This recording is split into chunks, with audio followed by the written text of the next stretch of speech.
बच्चों class 7th की exercise 11.4 का क्वेश्चन नंबर 10th और 11th करेंगे। देखिए सबसे पहले क्वेश्चन नंबर 10th।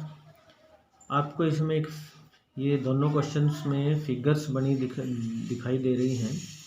जैसे पहला ये 10th की ये फर्स्ट वाली फिगर है, हम इसको ए पार्ट लिख लेते हैं।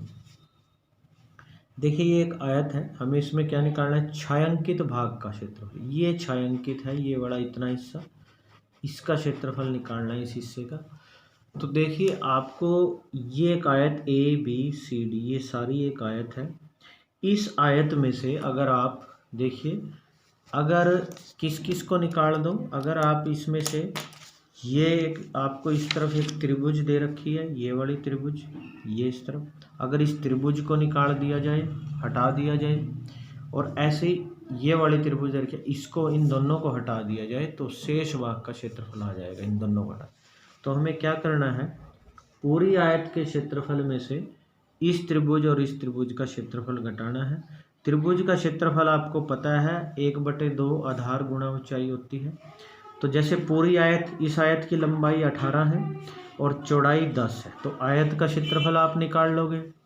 उसके बाद यहाँ पे एक त्रिभुज है, जैसे ये, इस त्रिभुज का मान ले आधार ये 10 है और ऊंचाई यहाँ से यहाँ तक 6 है, तो आधार और ऊंचाई पता है। इस त्रिभुज का जैसे ये आधार 8 है और ऊंचाई 10 है, तो इसका भी आप क्षेत्रफल निकाल लोगे। तो देखिए कैसे करेंगे हम। सबसे पहले जैसे फिगर बना लेते हैं। फिगर है आपके पास, हम फिगर को बनाएंगे। हमारे पास ये इस तरह से एक आयत दे रखी है, जिसकी ये भुजा 18 सेंटीमीटर और ये 10 सेंटीमीटर है।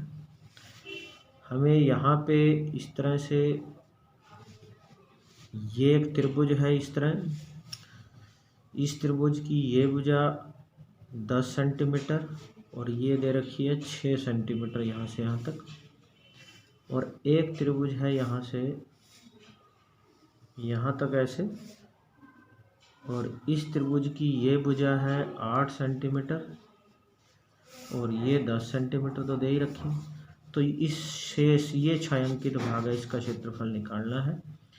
इसका नाम लिख देंगे हम आयत का ए बी सी डी, और यहाँ नाम लिखा हुआ है ई और ये F.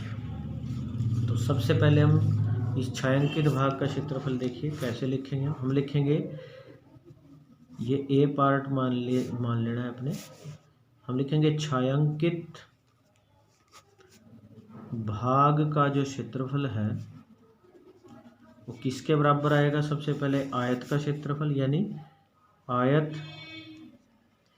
A B C D का जो क्षेत्रफल है, इसमें से हम एक तो घटाएंगे त्रिभुज ए एफ ई का क्षेत्रफल,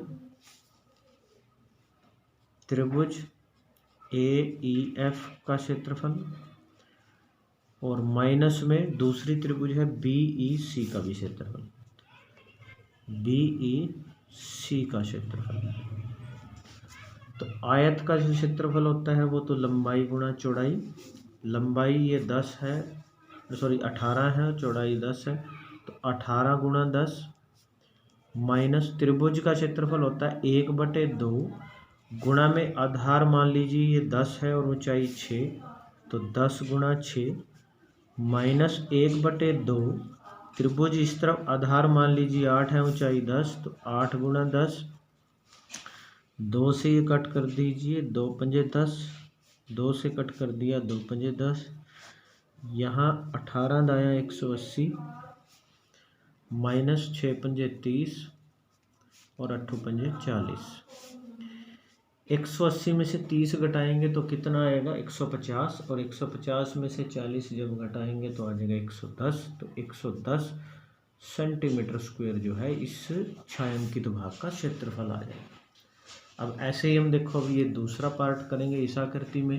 ये आपके पास जो दे रखी है इस वाली आकृति में, इसमें क्या है, ये एक वर्ग है। देखो इस वर्ग की भुजा ये 20 है और ये भी 10 और 10 जोड़ेंगे तो ये भी 20 होगी। तो इस पूरे वर्ग के क्षेत्रफल में से हमें निकालना है इतने हिस्से का।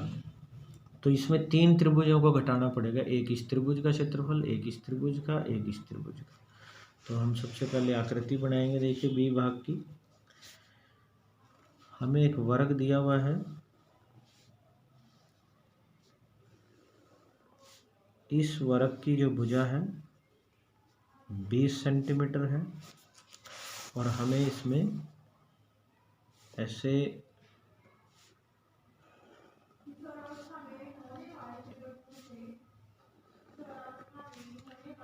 ये छायांकित भाग का क्षेत्रफल निकालना है। इसका PQRS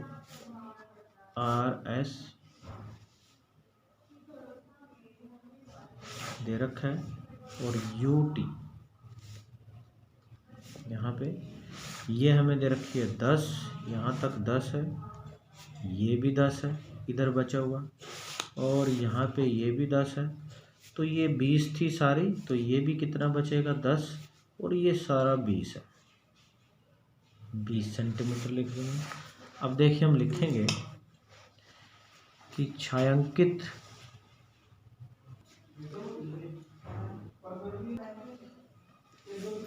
तो अब हम इसमें भी उसी तरह से छायांकित भाग का क्षेत्रफल निकाल लेंगे।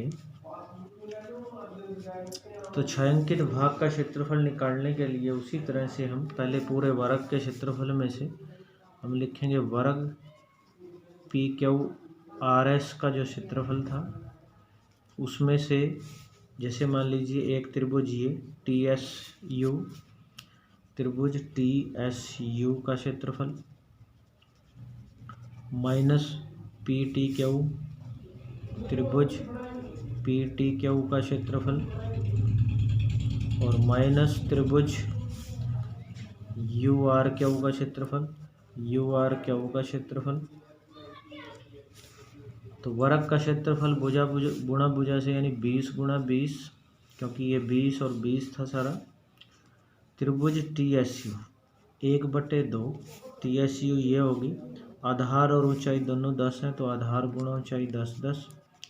दूसरी तरफ 1/2 PTQ, आधार 10 और 20 है तो 10 गुणा 20, माइनस 1/2 आधार और ऊंचाई 10 और 20 है तो 10 और 20, 2 से कट कर दिया, 2 पंजे 10, 2 से कट कर दिया यहाँ, 2 पंजे 10, 2 से कट कर दिया, 2 पंजे 10। तो 20 को 20 से गुणा किया 400, 10 पंजे 50, माइनस 20 पंजे 100 और 20 पंजे 100। 400 में से 50 गए 350, 350 में से हो गए 250, 250 में से हो गए तो 150 सेंटीमीटर स्क्वायर। ये हमारे छायांकित भाग का क्षेत्रफल है। उसके बाद बच्चों अब हम करेंगे 11वां क्वेश्चन। 11वां क्वेश्चन भी इसी तरह से है। देखिए यहाँ पे भी हमारे पास एक फिगर बनी हुई है। इस फिगर में देखिए यहाँ ऊपर की तरफ एक त्रिभुज है इस तरह, और ऐसे ही नीचे की तरफ है सेम। ये N, इस तरफ जैसे ये M, ये ABCD, ये 22 सेंटीमीटर A से C तक, ये 22 है सारा। तो हम लिख लेते हैं ये हमारे पास सारा, ये सारी भुजा 22 है और ये ऊंचाई 3 है, और ऐसे नीचे की तरफ भी ऊंचाई 3 है। अगर आप देखिए ऊपर वाली जो त्रिभुज है इसमें भी ये 22 और ऊंचाई 3 है, और नीचे वाली त्रिभुज में भी, नीचे है जो ये, इसमें भी 22 और 3 है। यानी कि हम ये कह सकते हैं ऊपर वाली त्रिभुज और नीचे वाली त्रिभुज एक जैसी है। तो पूरी आकृति का अगर आपको क्षेत्रफल निकालना है, हमें इसमें चतुर्भुज ABCD का, यानी सारी का क्षेत्रफल निकालना है, तो आप आधी त्रिभुज का निकाल लो और उसका दुगना कर दो तो पूरी का आ जाएगा। तो हम लिखेंगे कि चतुर्भुज ABCD का जो क्षेत्रफल होगा वो हम क्या कर लेंगे, दुगुना कर देंगे, यानी 2 से गुणा। सिर्फ त्रिभुज ABC का निकाल लो, त्रिभुज ABC का क्षेत्रफल निकाल लो। तो दुगुना त्रिभुज का क्षेत्रफल होता है 1/2, गुणा में आधार जैसे 22 ले लिया, और गुणा में ऊंचाई इसके ऊपर है 3, 2 से 2 कट कर दिया और 22 दिए होते हैं 66, तो 66 सेंटीमीटर स्क्वायर ये आंसर आ गया पूरी चतुर्भुज का क्षेत्र। तो बच्चों ये हमारी एक्सरसाइज 11.4 ख़त्म है। आपने इस एक्सरसाइज को अच्छे से समझ के नोट कर लेना है।